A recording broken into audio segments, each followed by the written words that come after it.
मेरी लालन की गादी जी। ये मैंने नाथद्वारा से खरीदी थी। आपने देखा होगा, मैंने अपने कई वीडियोस में इसको इस्तेमाल किया है। ये ऐसे दो पार्ट में है। इसको चाहे तो मैं निकाल सकती हूँ। यहाँ पे ऐसे खिल्ली है जो यहाँ पे गादी के हुक में डालनी होती है। ये ऐसे लगती है।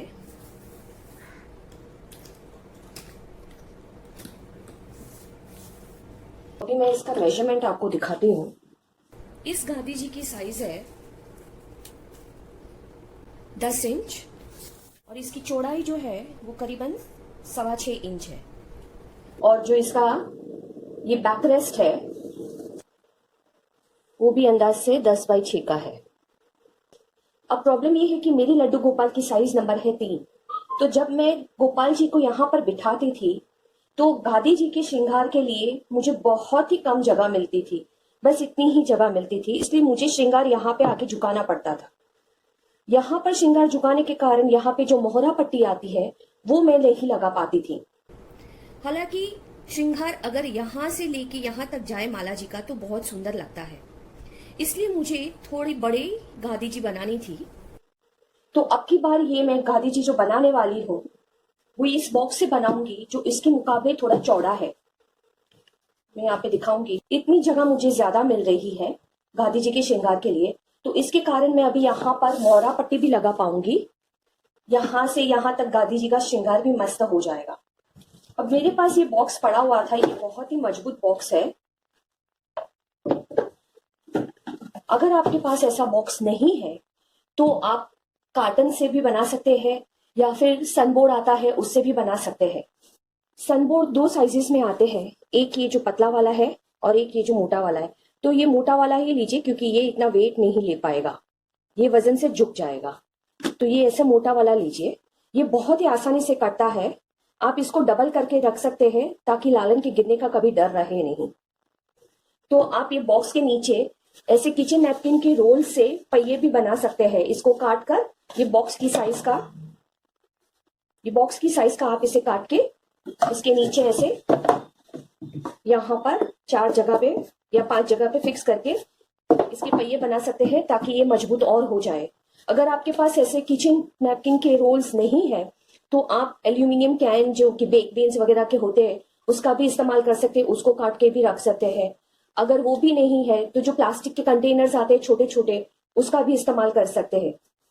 बस इस बात का ध्यान रखें कि चारों पहिए जो आप लगाए वो सारे सेम साइज के हों, यानी कि चारों ढक्कन या फिर कंटेनर जो ले रहे हो वो सारे सेम साइज के हों।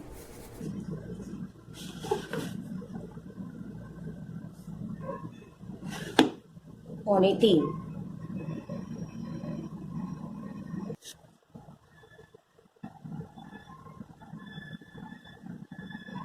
ये यहां तक आ रहा है, यानी ये जो गादी जी है करीबन उसी साइज की लंबाई है, लेकिन चौड़ाई जो है वो करीबन 4-4.5 इंच बढ़ जाएगी।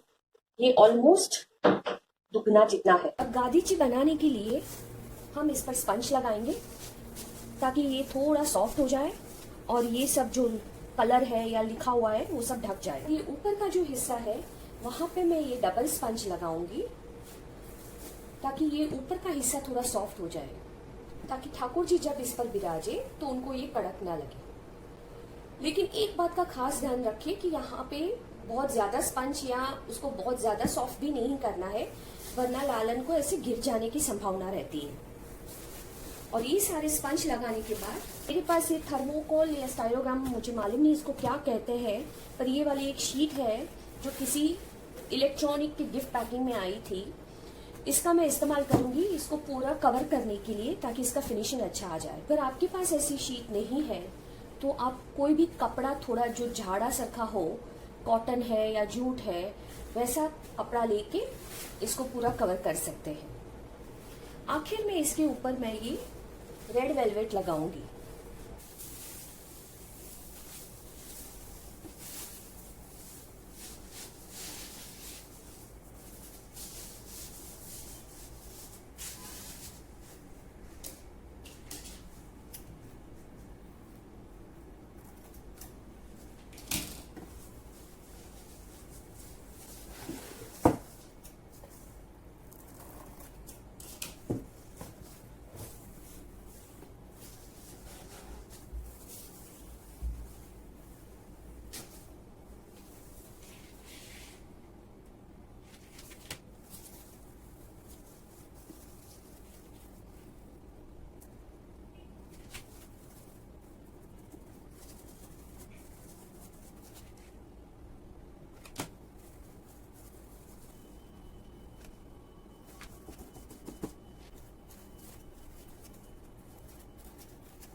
अब जैसे ये शीट मैंने लगाई है वैसे ही ये रेड वेलवेट मैं इसके ऊपर लगाऊंगी। लेकिन रेड वेलवेट में पूरा फिनिशिंग देना होगा क्योंकि उस पर तो ऐसे टेप वगैरह नहीं लगा सकते, इसलिए मैं दिखाऊंगी कि इसको आप फिनिशिंग के साथ कैसे लगा सकते हैं। ये मैंने लगा तो ली है शीट, पर मुझे इसको लगाने में बहुत दिक्कत आई है और ये वेलवेट को भी इसके साथ जोड़ने में बहुत दिक्कत आएगी। इसलिए मैं सजेस्ट करूंगी कि आप ये ऐसी वाली शीट ना लगाकर कोई कॉटन या जूट का कपड़ा ही लगाएं ताकि आप इसको आसानी से बना सकें। इसे फिनिशिंग के साथ लगाने के लिए सबसे पहले हम 2 सामने वाली साइड लगाएंगे, कोई भी, लेकिन 2 ऑपोजिट साइड लगाएंगे। ये बॉक्स की हाइट है 3.5 इंच और मैंने यहाँ पे 8 इंच कपड़ा हर साइड पे छोड़ा हुआ है ताकि हम इसको ऐसे मोड़ सके। क्योंकि वेलवेट में हमें फिनिशिंग देना है इसीलिए इसे हमें ध्यान से मोड़ना होगा। इसके लिए सबसे पहले कोई भी 2 साइड पे हम फेविकॉल लगाएंगे।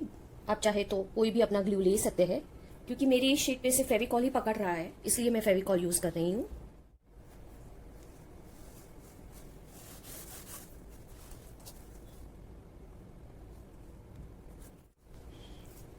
अभी ये साइड को थोड़ा ऐसे खींच के फिर इसे ऊपर लीजिए ताकि कोई भी झोल ना आए और ये कपड़ा वेलवेट का एकदम टाइट बॉक्स पे बैठ जाए। अब हम ये कपड़ा यहाँ पे जो मिल रहा है उसे काट लेंगे ताकि ये वाले साइड्स को हमें फोल्ड करने में आसानी हो। ध्यान रखें यहाँ पे जो इस साइड पे मिल रहा है कपड़ा उसे हम काटेंगे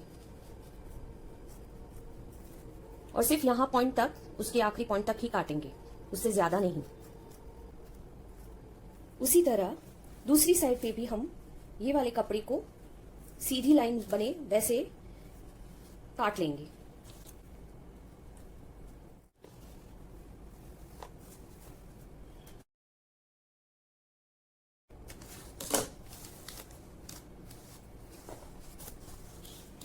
अब इस कपड़े को हम यहां पर ग्लू से चिपका देंगे।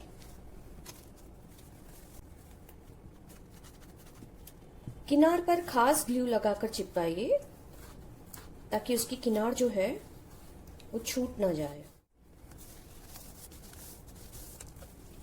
इसी तरह दूसरी साइड पे भी लगाएंगे। ये एक्स्ट्रा कपड़ा मैं काट लेती हूँ। मैंने ये रेड वेलवेट दूसरे प्रोजेक्ट में इस्तेमाल किया था इसलिए मेरे पास ये बचा हुआ था। अगर आप ये लाल कपड़ा ना लेकर कोई और कपड़ा लेना चाहे तो ले सकते हैं। हालांकि बाजार में मिलने वाले सिंहासन पर हमेशा लाल कपड़ा ही बिछाया हुआ होता है। अब बारी आती है ये 2 साइड्स की। अब आप देख सकते हैं ये कपड़ा थोड़ा लंबा है। इसकी हाइट की ये जो हाइट है वो छोड़कर ये जो एक्स्ट्रा कपड़ा है वो हम काट लेंगे।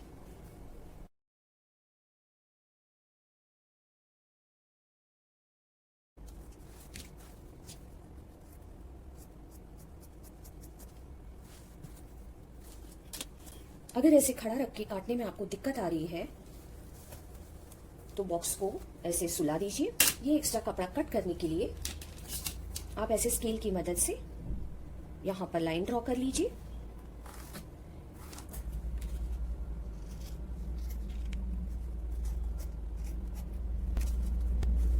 अब इस साइड को फोल्ड करने के लिए ये जो खुला कपड़ा है उसे यहां पर चिपका देंगे।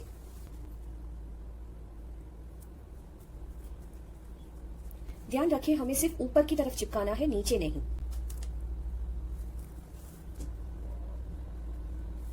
इसे बहुत ज्यादा ना चिपकाए, सिर्फ 1.5 इंच तक ही चिपकाए ताकि ये हिस्सा थोड़ा लूज रहे। हमें ये फोल्ड कर कर ऐसे ऊपर लेने के लिए ये हिस्सा लूज चाहिए होगा। सेम चीज यहां पर करेंगे इस तरफ। इसके लिए हम यहां पर थोड़ा ग्लू लगाते हैं, सिर्फ 1 इंच जितना ही ग्लू लगाएंगे और वो भी सिर्फ ऊपर ही, ताकि नीचे का कपड़ा हम अंदर डाल सके। सारे कपड़े में ग्लू नहीं लगाना है और नीचे भी ग्लू नहीं लगाना है। अब इसे यहाँ पे पॉइंट की तरफ से ऐसे अंदर डालेंगे ताकि इसका पॉइंट जो है वो शार्प दिखाई दे और ये कपड़े को ऐसे ऊपर की तरफ लेंगे।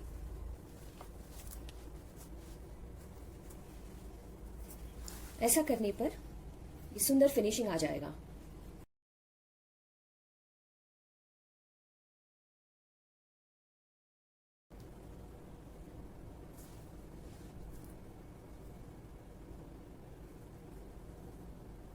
ध्यान रखिए ये दो हिस्से मिलने चाहिए और यहां पर सीधी लाइन बननी चाहिए।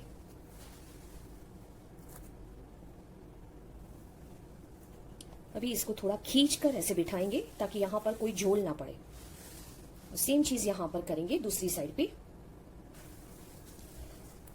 अगर कपड़े का झोल पड़ रहा हो और ऐसे बाहर की तरफ निकल रहा हो तो ऊपर का हिस्सा टाइट पकड़कर ऐसे स्टिक की मदद से उसे अंदर डाल दीजिए।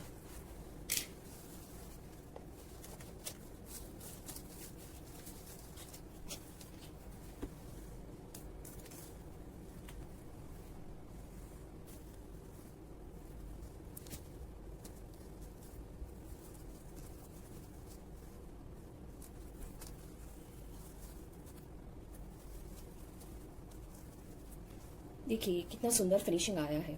अगर आपको ये फिनिशिंग लेने में दिक्कत आ रही है तो हल्का सा ग्लू लगाने के बाद यहाँ पे इसी रंग के एक सिंगल धागे से आप सिलाई भी ले सकते हैं ताकि ये एकदम फिनिशिंग इसका अच्छा आ जाए।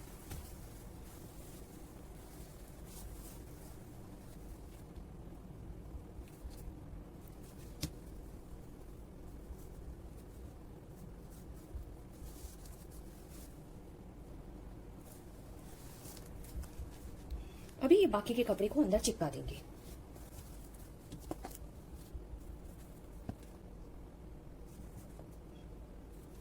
इसे किनारों पर खास चिपकाइएगा और ये दो कपड़ों के बीच में भी ग्लू लगा दीजिए ताकि ये चिपक जाए।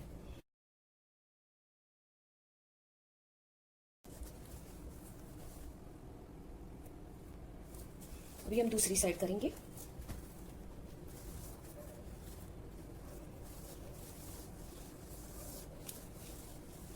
तो ये बन गया सिंहासन का बेस। अब आप जब ठाकुर जी को इस पर पधराए तो इस बात का ध्यान रखिएगा कि ये जो खुली साइड है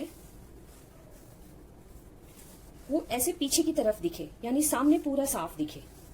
सिंहासन का बेस कैसे बनाया जाता है वो मैंने दिखाया। अब उसका बैक रेस्ट मेरे पास जो गादी पड़ी हुई है उसी का मैं इस्तेमाल करूंगी।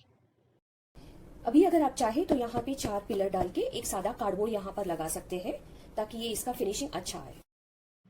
मैं इसका बेस नहीं कवर कर रही हूँ क्योंकि इसके नीचे जगह होने के कारण इसको ऐसे ऊपर कवर के जैसे रख सकती हूँ। ये स्टोरेज करने में थोड़ी आसानी होती है, वरना इतना बड़ा सिंहासन बहुत जगह रोक लेगा। अगर आपके पास बैकरेस्ट नहीं है और आप बनाना चाहे तो आप किसी हार्डबोर्ड या सनबोर्ड से बना सकते हैं। बनाने का तरीका सेम गादी के जैसा ही होगा।